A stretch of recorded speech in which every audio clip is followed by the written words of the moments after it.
আসসালামু আলাইকুম রহমতুল্লাহ। সম্মানিত দর্শক শ্রোতা, আল্লাহর এই দুনিয়ায় যে যেখান থেকে আজকের এই ভিডিওটি দেখতেছেন সবাইকে জানাই আন্তরিক শুভেচ্ছা। তো আজকের ভিডিওটি হচ্ছে নির্বাচনের ফলাফল সম্পর্কে। তো বিএনপির নিরঙ্কুশ জয়, ৩৫ বছর পর পুরুষ প্রধানমন্ত্রী পাচ্ছে বাংলাদেশ। চলুন আমরা বিস্তারিত জেনে নিই। ত্রয়োদশ জাতীয় সংসদ নির্বাচনে ২৯৯ আসনের মধ্যে ২৬০টির বেসরকারি ফল ঘোষণা হয়েছে। ঘোষিত ফল অনুযায়ী বিএনপি ও তাদের জোটের প্রার্থীরা ১৯৭টি আসনে জয় পেয়েছেন। এর ফলে বিএনপির নেতৃত্বে সরকার গঠনের পথ সুগম হয়েছে। দলীয় সূত্রে জানা গেছে, নতুন সরকারের নেতৃত্ব দেবেন বিএনপি চেয়ারম্যান তারেক রহমান। বৃহস্পতিবার ১২ ফেব্রুয়ারি রাতে ভোট গণনা শেষে সংশ্লিষ্ট রিটার্নিং কর্মকর্তারা ফল ঘোষণা করেন।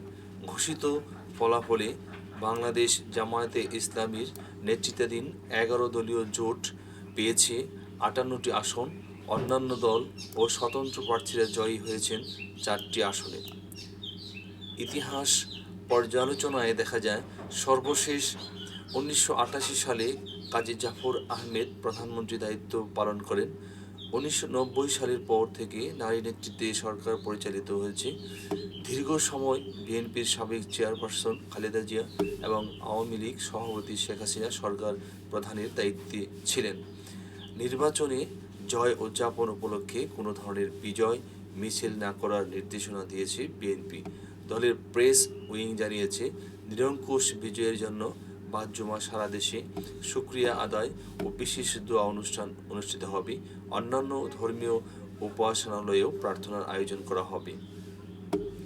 এর আগে সকাল ৭টা ৩০ সারা দেশের ৪২,৭৭৯টি কেন্দ্রে ভোট গ্রহণ শুরু হয়ে বিকেলে ৪:৩০টায় শেষ হয়।